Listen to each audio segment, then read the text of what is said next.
Bon, est-ce que vous pouvez nous parler un peu de Maya, de ce que ça fait exactement pour les non-initiés?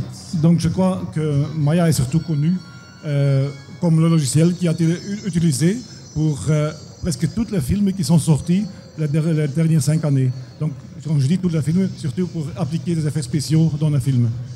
Quand on parle d'effets spéciaux, ça va... si on prend un exemple de film, je sais pas, Jurassic Park, est-ce qu'il y a Maya dessus? Jurassic Park est déjà plus longtemps, mais là, c'est pas seulement les effets spéciaux, c'est surtout l'animation des animaux, création. Mais on a fait une grande distance depuis Jurassic Park déjà. Par exemple, on peut parler du Mummy. Oui. Là, donc, le mouvement de la sable, par exemple, c'est aussi une création donc, tout à fait...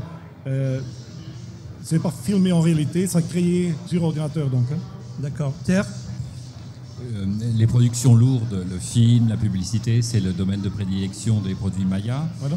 Est-ce que ça s'utilise également dans des productions un peu plus légères pour la télé hertzienne ou oui. Pour le multimédia ou des oui. choses qui ne fonctionnent pas uniquement en haute définition?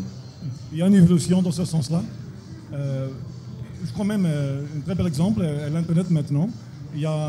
Actuellement, il y a un genre de crise dans l'Internet, mais il est sûr, si on veut utiliser l'Internet commercialement, il faut, comme moi je veux acheter par exemple une paire de chaussures sur l'Internet, je veux voir cette paire de chaussures en réalité en 3D sur mon écran, je dois pouvoir la tourner, regarder, après ça, je vais acheter. Maintenant, il va donc être une très grande demande pour des gens qui sont capables de créer n'importe quel objet en 3D pour la voir sur Internet. Vous allez me dire pourquoi ce n'est pas encore le cas maintenant. Il y a un grand problème, c'est la largeur de bande. Donc, en 3D, vous avez des fichiers très très grands.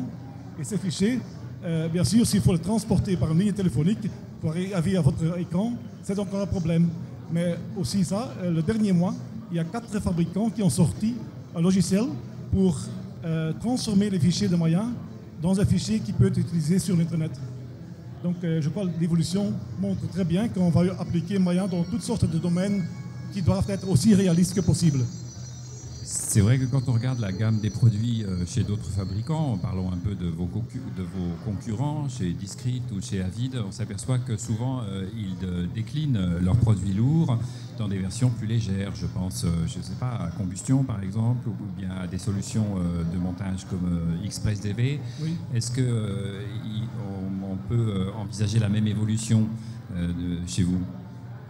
Vous voulez dire, quand vous parlez de combustion, vous parlez d'un programme plutôt de composition, donc. Hein. Oui, combustion donc, dans son domaine. C'est le calcul des effets spéciaux dans l'image filmée déjà. Hein. Oui. Donc, où en Maya, on s'occupe plutôt de la création de l'image en 3D et éventuellement aussi l'environnement, on crée aussi.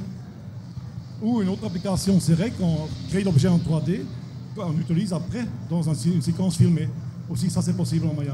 Si on veut se résumer, pour reprendre un peu ce que disait Pierre, en fait, avec Maya, c'est un logiciel complet. Si on veut le comparer au logiciel de chez Discrete, qui est Combustion, oui. Il faudrait rajouter plein de plugins pour avoir la même chose dans la création. Oui, c'est exact. Donc, le mot le dit, Maya complète. Vous êtes capable de faire la plupart des choses déjà en Maya. Si vous utilisez Discrete, aussi, la création 3D est bien possible, mais vous devez souvent faire appel à toutes sortes de plugins qui existent en très grand nombre, et il faut l'avouer. Donc le choix est grand, mais bien sûr, il faut chaque fois trouver le bon plugin. Mais il y a un genre de correspondance sur Internet dans ce domaine. Je dis aussi en Maya, on est très heureux qu'il y a partout des gens qui veulent créer aussi des plugins pour Maya, donc c'est une évolution. Mais je crois que pour le travail de base, il faut quand même avoir tous les outils ensemble. Et ça, c'est le cas de Maya.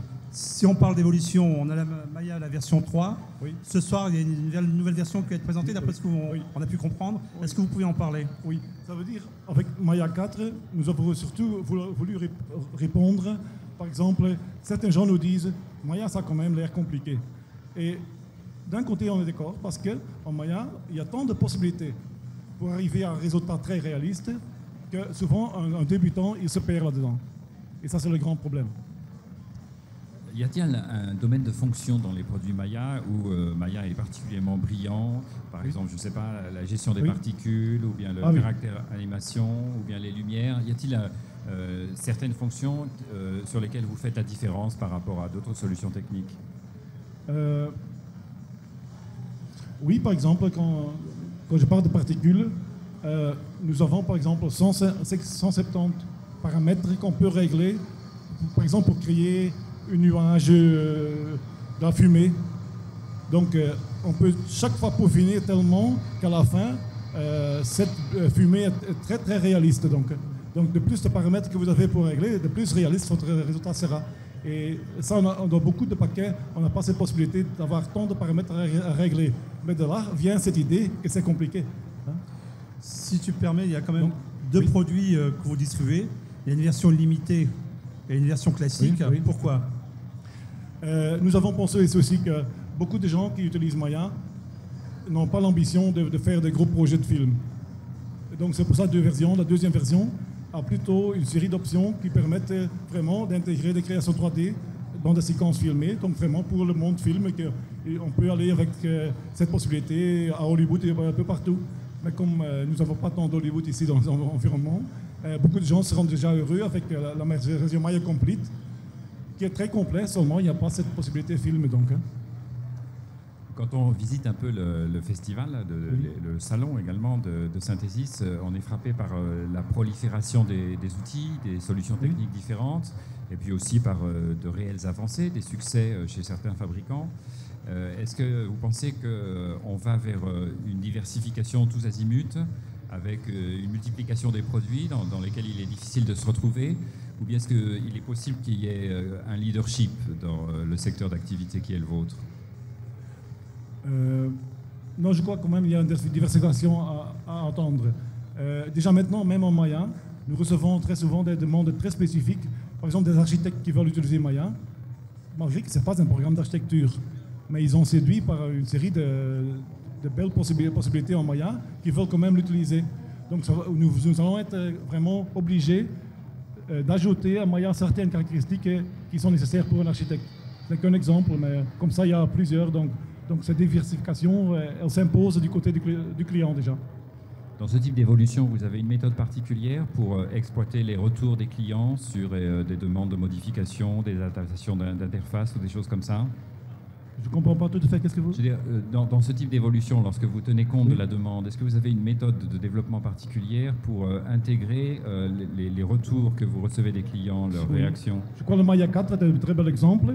Nous avons reçu des clients 620 demandes particulières qui souhaiteraient dans une prochaine version de Maya.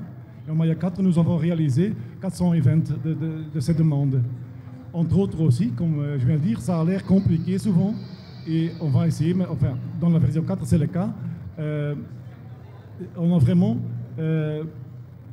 incorporé en Maya un aspect éducatif pour éviter que le client se trompe dans le grand nombre de possibilités. Petite chose, je vais terminer, enfin, si tu es d'accord. On va parler du domaine formation. Oui. La formation sur Maya, si j'ai bien compris, aujourd'hui, il y a des écoles qui donnent des diplômes pour pouvoir utiliser Maya. Oui. Est-ce que vous pouvez nous expliquer un peu comment ça se passe? Vous parlez de la Belgique ou en général? En Belgique, nous sommes en Belgique, on Oui, parle bien en oui, Belgique. donc, Si vous parlez d'autres choses, parlez d'autres choses. En Belgique, je suis confronté un peu avec le problème suivant. Une école qui a un professeur qui s'y met pour enseigner Maya, donc il y a aussi une qualification parce que c'est le premier problème. Il faut un professeur qui se connaît bien. Il y a deux possibilités. Un professeur qui l'a appris, qui peut instruire, mais nous avons aussi des agrégations chez RSV Front à faire pour devenir un instructeur Maya vraiment certifié par RSV Front. Enfin, c'est deux possibilités. Mais aussi le premier que le deuxième, tous les deux sont acceptés pour donner des cours, bien sûr.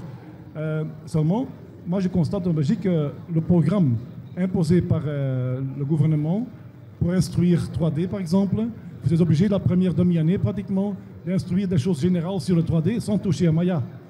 Donc à la fin de l'année, un étudiant a utilisé Maya 3 ou 4 mois, où notre intention était juste qu'il pourrait l'utiliser 8 mois par exemple, ou 9 mois. Est-ce qu'il y a un diplôme Maya?